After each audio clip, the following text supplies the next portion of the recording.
Salut tout le monde, c'est Big Gaming 84 et on se retrouve aujourd'hui pour le premier tuto Sherpan. Donc les tutos pour apprendre la règle Sherpan. Et on commence tout de suite par le soclage. Alors l'introduction on va le sauter.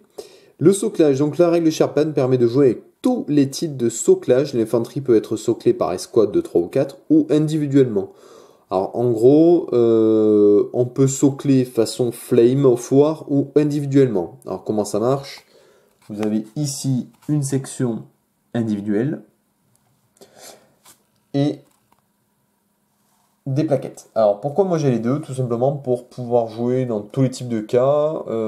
Par exemple, les combats urbains, je vais prendre ce type d'escouade et de section. Et dans des combats un peu plus ouverts, je vais prendre ceci. Voilà, tout simplement. Ensuite, on continue. Organisation pour création d'armée. Donc, dans cette règle, plusieurs points sont importants à saisir pour créer une armée réaliste et agréable à jouer. Alors, effectivement, vous avez un schéma qui vous explique comment ça marche. Vous avez ici, regardez bien, une compagnie. Ok? Alors, je vous expliquerai pourquoi la mienne, il y a deux types de figurines différents. Alors, parce qu'à la base, moi, c'est une compagnie qui a 3 sections de combat et une section de soutien, celle-ci. Là, bon, bref. Là, je vais vous montrer la première compagnie. Donc, le premier type de compagnie qui existe, avec 4 sections d'assaut, 4 sections de feu. Donc, vous avez 3 escouades de soldats. Vous voyez, donc une compagnie. Les sections sont regroupées en 3 escouades avec AL. Alors, 3 sections de soldats. 3 escouades, pardon. Avec une arme lourde. Ici, mitrailleuse. Donc, le total fait 10 hommes. Hein. Ici, un lance-flamme. Ici, un Panzerschreck, vous voyez, qui est là. Et ici, les 10 hommes, vous voyez, sont individuels, avec une mitrailleuse. Donc, une compagnie est composée de 4 sections. Chaque section est composée de 3 escouades, c'est ce qu'on vient de voir, qui totalise 10 hommes, plus une arme lourde, qui peut être une mitrailleuse MMG, ou HMG, un fusil anti-char, un mortier infanterie, de 60 mm maximum, un lance-flamme, Panzerschreck, Panzerfaust, bazooka, etc. Alors les escouades peuvent être organisées en plaquettes, etc. Ça, on vient de le dire, tant que ça ne dépasse pas 10 figurines dans une escouade. Et 10 figurines hors arme lourde, hein, je le précise, et tant que les plaquettes ne dépassent pas 50 par 50. Alors, dans le premier cas, sur la totalité des sections d'infanterie, d'une compagnie, il y a un maximum d'armes lourdes. Voilà, en gros, une compagnie ne peut pas disposer de plus de 4 armes lourdes. Ici, vous avez le maximum. Alors, les mitrailleuses, vous avez le droit à 4, fusil anti-char, un seul, mortier 2, grenade anti-char 2, lance-flamme 1, Panzerfaust 2, Panzerschreck 1. Voilà.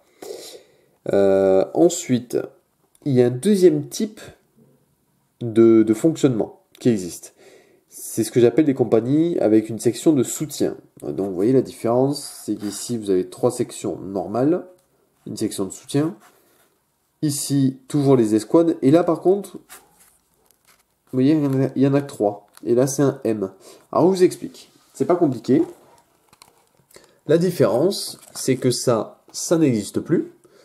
Ici, vous avez une mitrailleuse. Ici, une mitrailleuse. Vous enlevez les hommes qui sont là. Ok. On les enlève. Hop. Et on a une section de soutien qui contient uniquement des mortiers. L'avantage, c'est que vous pouvez avoir un gros appui-feu. Donc là, on regarde. On a nos 3 escouades mitrailleuses. La même chose, la même chose. Et ici, la section de soutien. À quoi ça sert? Alors une section de soutien, ça va être très utile lorsque vous allez devoir franchir une clairière, une rue, etc. C'est-à-dire vous allez lancer vos sections et derrière vous allez lancer un gros appui-feu avec vos mortiers. Là en plus j'ai des gros mortiers pour cette compagnie. J'ai vraiment des sacrés mortiers, ils sont vraiment balèzes. Et ça, c'est vraiment pas mal. Moi, je joue beaucoup la compagnie de soutien. J'hésite pas. Lorsque je suis attaquant, lorsque je suis défenseur, je suis plus à la compagnie classique. Voilà. Donc, il y a quand même deux types de compagnies. Attention, c'est pas, entre guillemets, choisissez l'une ou l'autre, il n'y a pas d'obligation. Voilà, vous faites un peu ce que vous voulez, sauf si le scénario définit que vous avez tant de compagnies, etc., etc. Donc, dans le deuxième cas, on peut décider de remplacer une section d'infanterie par une section de soutien. Une section de soutien permet un appui-feu et de prendre une position, traverser une zone sans abri, c'est-à-dire à découvert, sans essuyer de lourdes pertes. Ce qui est vrai. Alors, cette section ne peut contenir que des mortiers. Les sections d'infanterie de cette même compagnie peuvent avoir en arme lourde une mitrailleuse lourde et uniquement ceci. Donc c'est marqué maxi par section 1, maxi par compagnie 3, et les mortiers 3, soutien uniquement, et non maxi par compagnie 3. Tout le reste à 0. Alors, ça double tranchant. Ça dépend ce que vous allez affronter. En début de guerre, c'est parfait. En fin de guerre, je dirais que selon ce que vous allez avoir en face de vous, c'est quand même bon d'avoir du lance-flamme, du Panzerfaust, etc. Ensuite, le transport d'infanterie et équipement complémentaire. Chaque compagnie d'infanterie dispose de 3 transports que le joueur peut choisir parmi des camions semi-chenillés, Jeep, pick-up. Ok? On peut servir de blindés pour transporter vos troupes, mais si vous ne voulez pas vous encombrer de trop grand nombre de camions. Alors, effectivement, moi, je décide, vous voyez, mes Allemands, ils ont leur véhicule. L'inconvénient, c'est que vous avez toujours une section qui est à pied. Ça, c'est l'inconvénient. Alors, moi je dis aussi que c'est un avantage, c'est-à-dire que si vous êtes attaqué par du Panzerfaust, etc., que vos véhicules ne peuvent pas se défendre, c'est quand même un bon point d'avoir une section à pied pour défendre. L'organisation la plus logique, ce serait de mettre un transport ici, un transport ici, un transport ici, et de laisser cette section-là, par exemple, couvrir vos véhicules. Donc 3 véhicules uniquement, 3 transports. On passe aux blindés. Les chars et chasseurs de chars sont organisés en peloton de 2 chars. Alors pourquoi 2? Tout simplement, c'est pour les parties ouvertes. Alors, parfait exemple. On peut avoir un peloton de 2 38T, comme on peut se retrouver quand même avec un peloton de 2 Somua.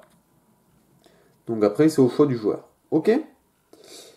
Artillerie et aviation, aucune organisation n'est nécessaire étant donné que l'artillerie et l'aviation sont des unités dont le nombre doit être défini par le scénario. Alors, l'avantage, on peut se retrouver avec un canon tout seul, comme une batterie. Voilà. Vous voyez, on peut avoir... il y a du choix, hein. Après vous avez ça, les antichars, etc. Et au niveau des avions, à vous de choisir. Il y a également les anti-aériens qui font partie de l'artillerie. Ok?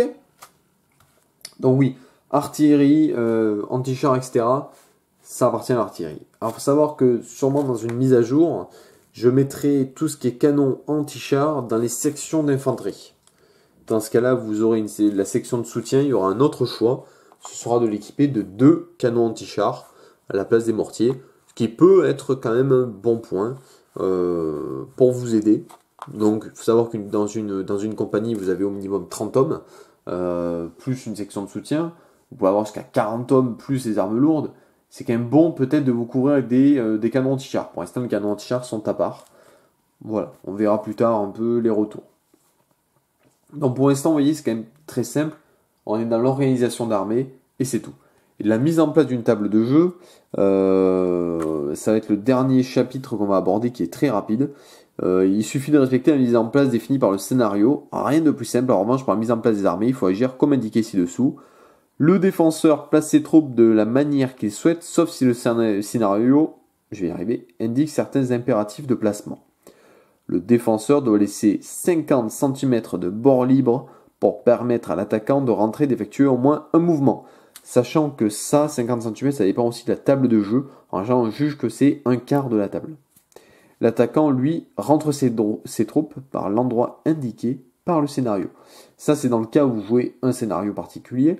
Sinon, vous gérez comme vous le voulez. Voilà, moi, la base, c'est ça, c'est pour permettre un jeu plus fluide. Donc voilà, prochaine étape, on va voir les fonctionnements tour de jeu. Et on verra ça dans un prochain épisode.